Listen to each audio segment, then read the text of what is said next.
All right, thank you, everyone. Excited to be here to talk about water. Water is something we talk about a lot.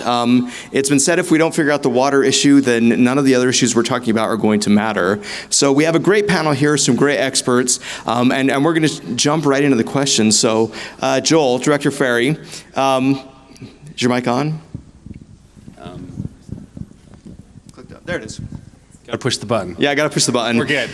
So start off, how did our water year look this last year? This last year was okay.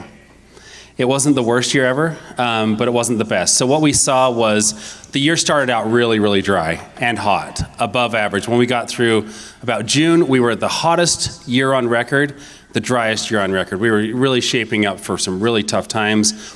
We had a strong monsoonal season, which kind of turned the tide. But I'll tell you one thing, Justin, I was so impressed with when I'm receiving these numbers today was the results that the people of the state of Utah and the conservation measures that they put in place really helped us get through this last year. So wasn't the worst, wasn't the best. It was below average, but we made it through.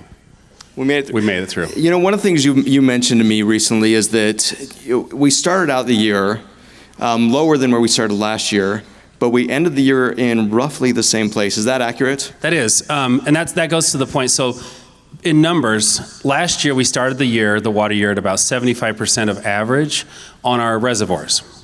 This year, and we finished about 50%, 48%, 47, 48%. This year, we started at 65%, it was 63 really. So we were 13%. Our start this year was 13% below last year, but we finished the year about the same as last year. So what that means is that throughout the year, we literally saved billions of gallons of water. We reduced our use by billions of gallons of water over last year. And it's those kind of efforts, when you do that year after year after year, where you start to say we are more drought resilient. We're recognizing that the drought is real. When you drive through our communities, you can see it. The brown lawns and people swapping out their grass for more, water-wise landscaping. It's making a difference, and people are recognizing this message. And the results are in the fact that we do have enough water in our reservoirs that we'll have drinking water. We can continue to, conserve, but we will get through this next year. We'll be, we're going to survive.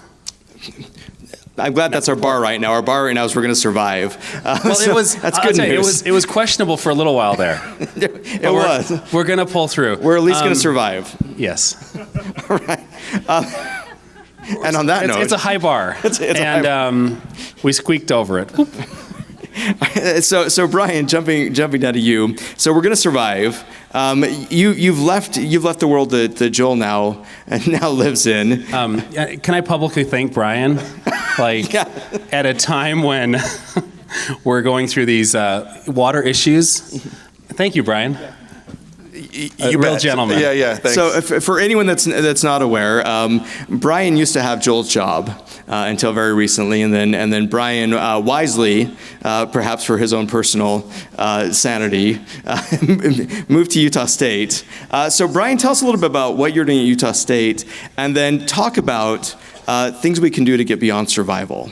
Sure. I think it's a great question, and thanks so much for the opportunity to be here, and thanks to the League for hosting this.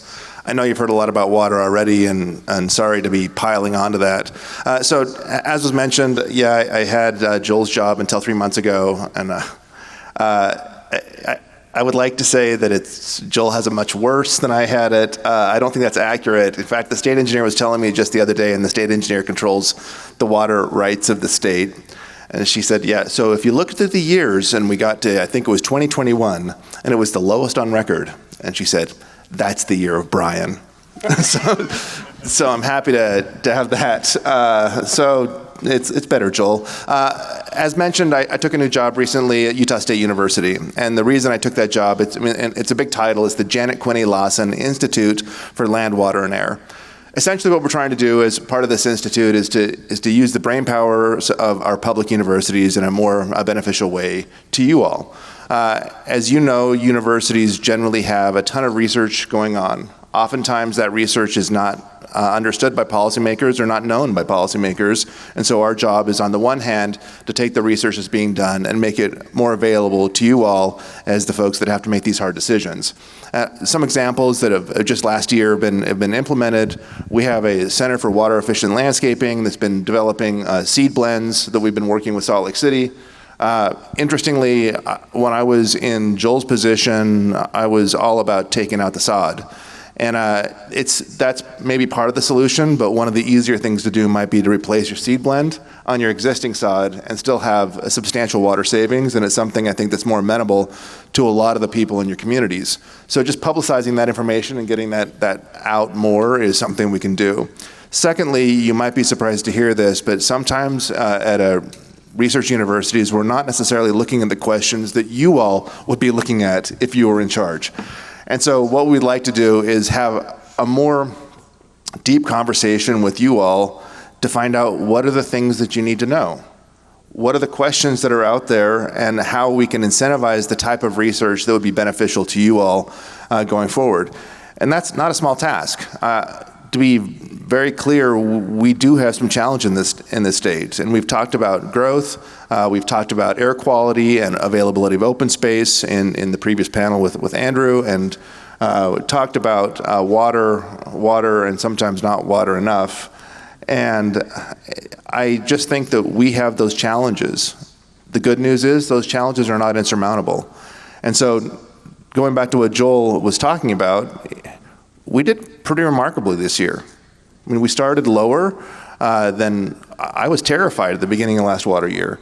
And to end up in a place where, even in a year where we've had below average precipitation, to end up in the place where we are about the same as we were the year before, that means that you all have engaged with your constituents and made a real difference. So thank you, and I am an optimist when it comes to it. We can make the changes that need to be made.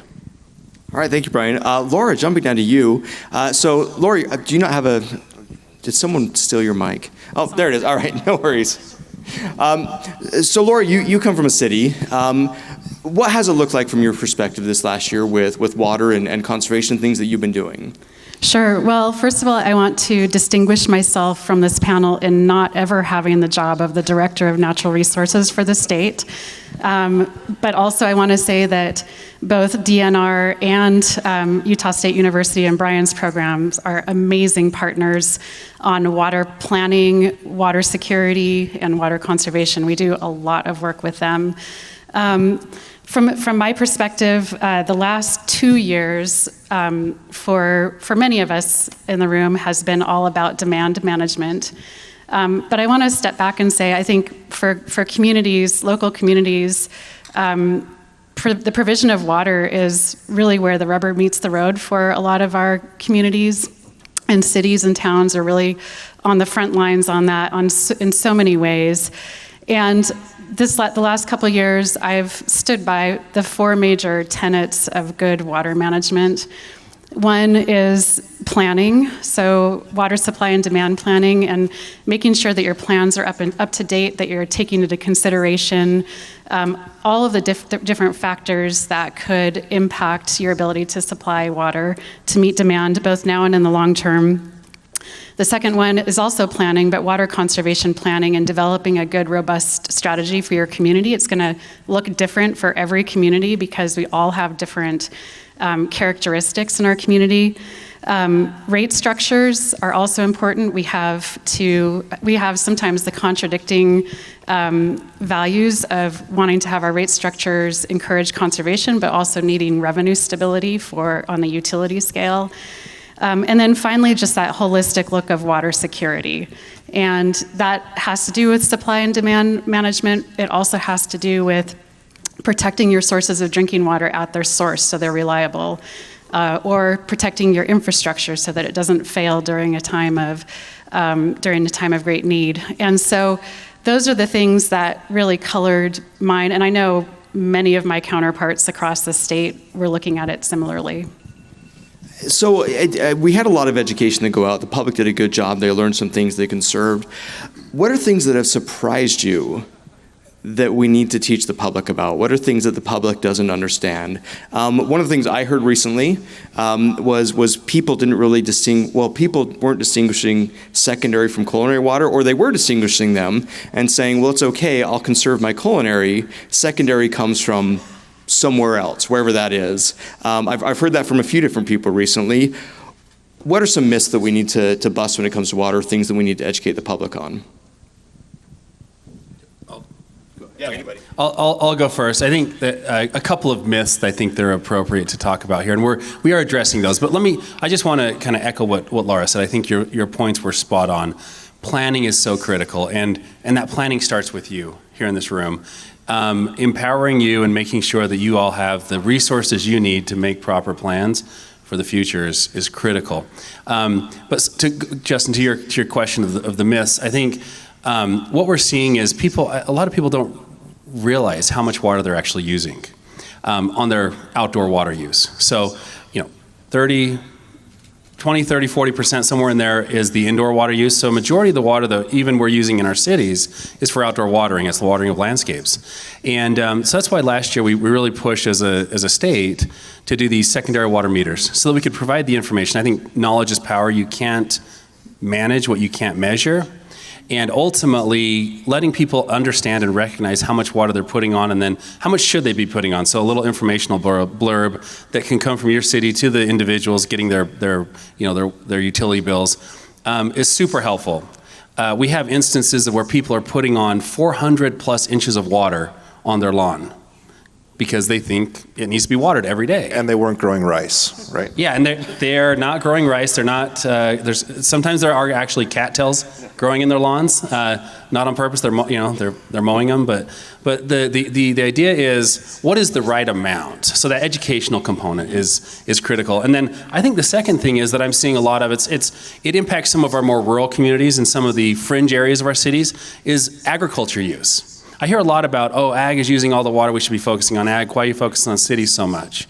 And we are focusing on agriculture, and we're trying to help them become more efficient as well. And certainly they are the largest water user, and so that is the largest component of potential savings. But at the same time, what agriculture does is it does two or three things. It does provide economic value to our rural communities and to some of the outskirts of our communities. It provides open space, provides local food source, but it also provides flexibility within our water systems. We've seen agriculture be able to take 60, 70% cuts over the last number of years, which provides flexibility so that you in the cities don't have to take as big of cuts. So you still have to, you still get cut some, but there's a huge difference between a 20% cut and a 70% cut. And so we have to recognize the value of agriculture in our communities and recognize that we're in this together, because when you think about it, a lot of the growth that's going to occur in your cities is going to be available and allowable because you have conversion of those agriculture rights into M&I rights. And so that transition that occurs. And so they really are a protection long-term for your water, and that's a natural transition that will occur on some level.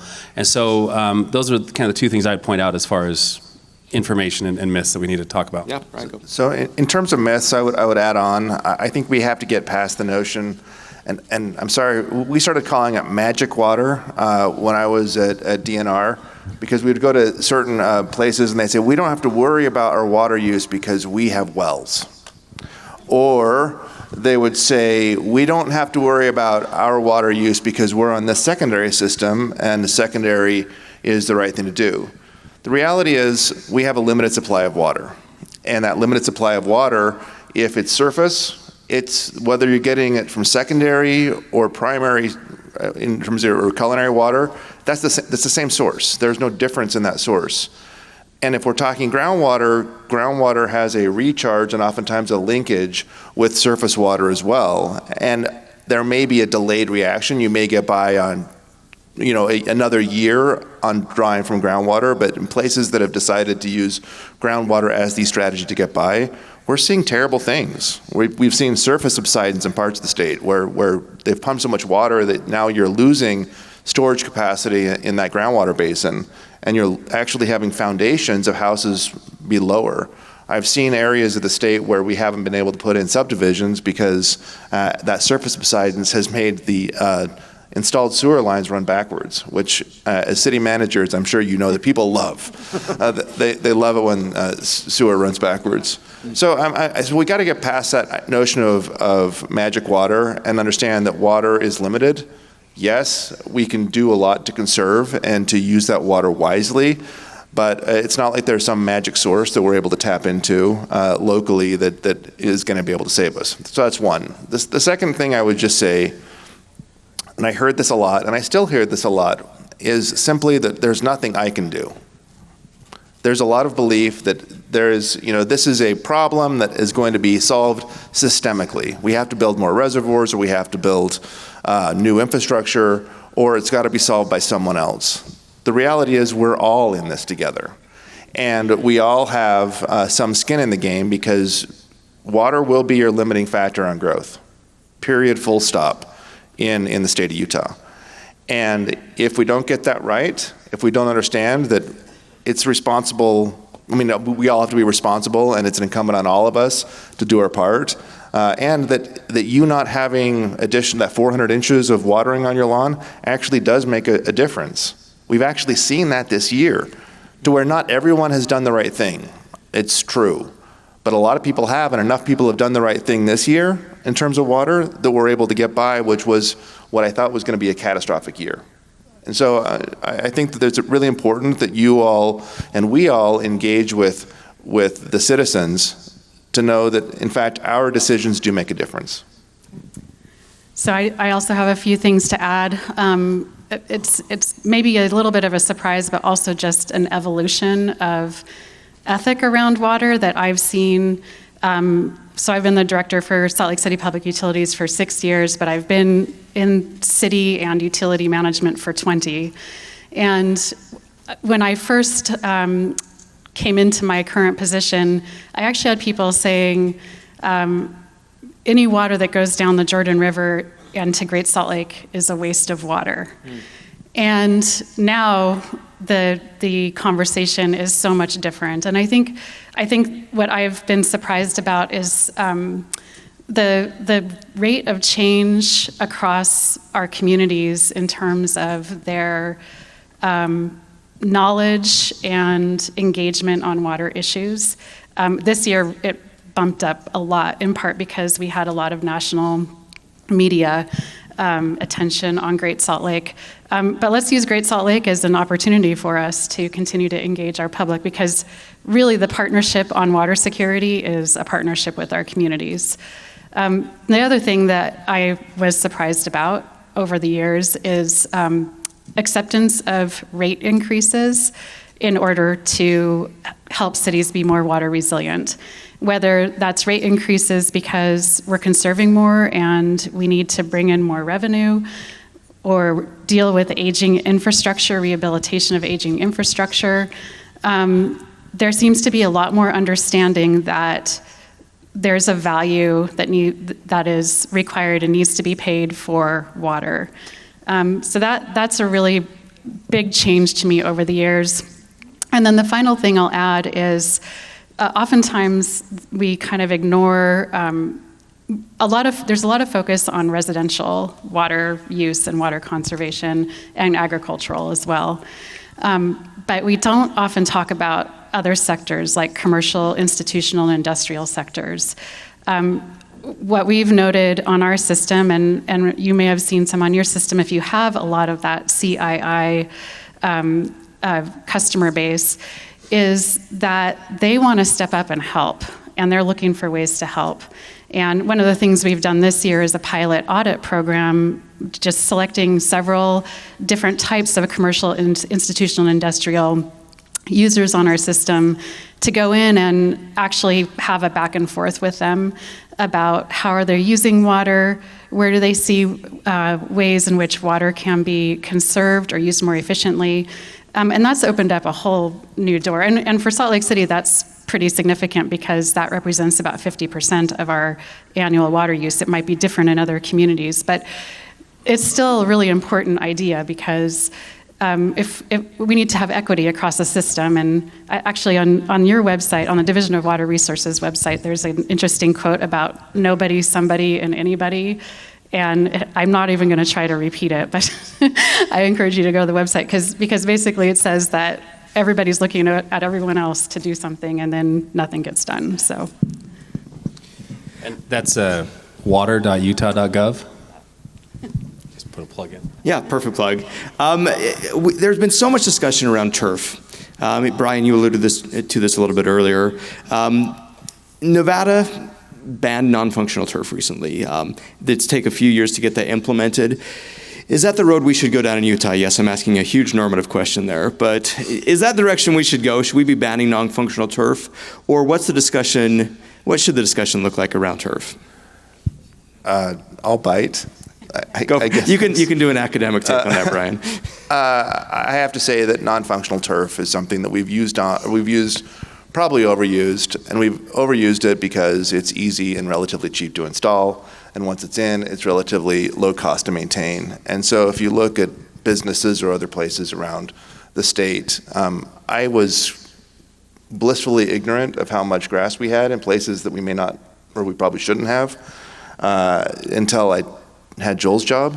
And then in looking around, I realized that we're wasting a lot of water on sod that's just plain not being used.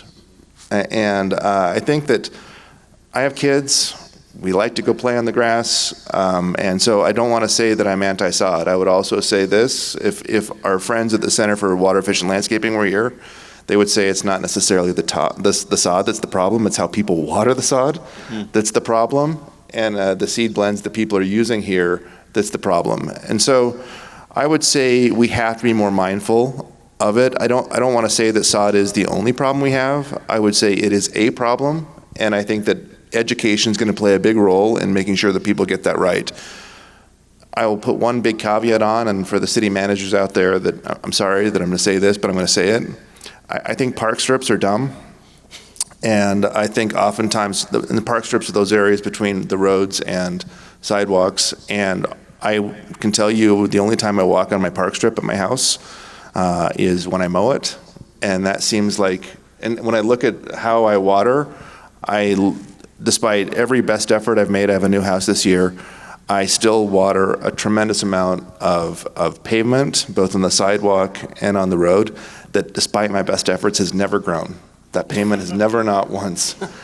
And I think that we as cities, in terms of planning, probably should move away from that as being the default of what we do to plant that grassy sod. I know there's some benefits to it, but if we could get away from that, I think that there would be big gains in efficiencies.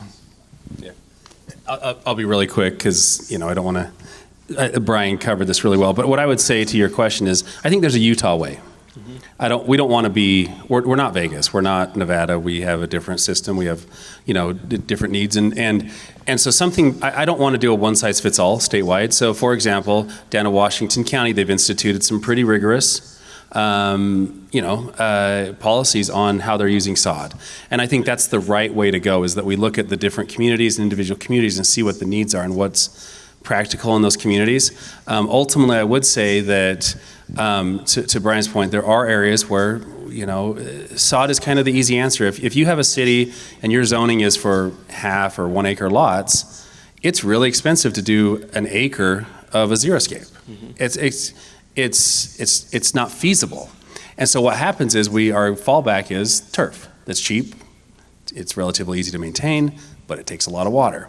And so I think that the crossover is, how are we planning? How are we, the land use planning and the different areas that we have authority over and control over, and can we modify how we're doing some of those things so that people can still have the quality of life and the ability to manage their landscapes and their properties, but recognize that some of our policies are actually pushing us in the direction that we may not want to go, or they're ultimately in the future, in 20 or 30 years, they're going to limit our ability to continue to grow. Yeah. Can I say one more thing? I had a conversation with a water guy yesterday, and he was pitching an idea of what we should be saying in these conversations, and he really wanted to say, just put up a slide that says less. Drop the mic and walk off. I'm not that confident of myself, but okay, maybe sometime. Thanks, Joel. But I would say this: we have some math problems in the state that we're growing at a rate where we're going to have to do things differently than we have historically done them, and that's hard. And I'm like a fifth, maybe sixth generation Utahn. I love this place, but I also want my kids to love this place, and I want them to have the opportunity to live here. And part of, like I said before, the limiting factor is water. As a result of that, I know that we're going to have increased population. I think that's math. What I don't know is that we'll have an increased amount of water available. And in fact, I'm pretty confident that we won't get the amount of water available to compensate for that amount of growth, which means that we're going to have to deal with less. And we're going to have to figure out how that looks with whether it be sod or other land use choices. Well, I'll just say that I think cities, this is maybe a broader answer to your question about sod, but it has to do with zoning ordinances, which typically manage landscape on properties. But I think cities have a tremendous opportunity to align their water planning and water management functions with their planning and zoning and permitting functions. And I know we had some state policy on that I think this last session. But I think, that targeted larger communities, I believe. But even in smaller communities, I think that alignment is important. And for some communities, they may not have an internal municipal water function. They may be completely reliant on a water district that isn't under the same governance structure. But I think that there's an opportunity to really collaborate and partner between cities and however that water function looks for your community. It's essential. And there are silos. We all know there are silos in our cities, and I think it's definitely something we need to be working on. So that's a perfect segue, and you and I talked about this, Laura, but water doesn't care about boundaries. Water flows across a lot of boundaries. Rain doesn't fall on just one city. Snow doesn't pack in just one area. How important are those partnerships, and what do those partnerships need to look like going forward? Well, I'll start because on the last panel, there was a comment made about, I think it had to do with housing or land use planning and regionalization. And I wrote a note to myself that is just that we all live within a watershed that's made up of political boundaries that don't follow the watershed. And I'll give Great Salt Lake as an example. I believe there's 5 counties, 2 states, or 3 states, and lots of cities and towns. Not one local entity or state entity is going to solve that problem, and it's going to require collective action. And so when I think about where we sit in the watershed, I think about all of the partners. And for us, that ranges from federal to state to local partners, depending on what part of water security we're working on. As I mentioned earlier, partnership with our state institutions is phenomenal, and encourage anyone to take advantage of those programs. So I guess I just can't say enough about partnerships in the water space. And I will agree. I'm a big believer in local control. But I have to say that we have to start thinking a little more regionally on watersheds, being one example, because it is a shared resource. And it's a shared resource. I mean, if we're talking about solving the problems of the Great Salt Lake, if the Great Salt Lake dries up in the rate that it's drying up, you're going to have air quality problems along the entirety of the Wasatch Front. And that's going to make it less habitable. That's going to curb your growth rate as well. So in getting that right, that's going to take more than just one city's effort to do that. It's going to take more than one county's effort to do that, and it's going to take a little more regionalization. And that's at the Great Salt Lake watershed. If we were to talk about, say, the Colorado River watershed, then you've got 7 states involved in many places that need to do that as well. And so part of what we're trying to do in my current role is trying to help figure out how we can have those scalable conversations. Much of the action has to happen at your level. But much of the decision-making and thinking has to happen at a higher level than that. And that can't happen on the backs of cities and towns. We can't be like a top-down, and because I think that that'll have malicious compliance, and it just doesn't work. And so trying to figure out how we can all play together as collaborators on it, I think is much better. Yeah, really quick, I'll just say that I think that these partnerships are critical. When you look at in Utah, our population base and the impact to the Great Salt Lake. So Great Salt Lake watershed covers 2.5 million of our 3.3 million people. So it's a vast majority of our state. And so literally the impacts and the decisions that are being made in some cities are having dramatic impact on cities downstream. It's interconnected. And so one of my goals and one of my hopes that we can work together on is that we have a collaborative effort, and that we have the ability as a state, we can help coordinate with our different communities and help provide the resources necessary so that we can have good outcomes. I think that once we realize that we're all in this together, we can't. If it starts to become it's me against you, or my city against that city, or this county against that county, then we divide and we get conquered, and the outcomes are going to be really impacted. And so having a concerted and a cohesive effort that's driven by common interest is critical. All right, well, that's perfect. Thank you all for your participation. I'd like to thank our panel for coming, and this isn't the end of the conversation. We have a lot more to talk about, so thank you all, and have a good rest of your day.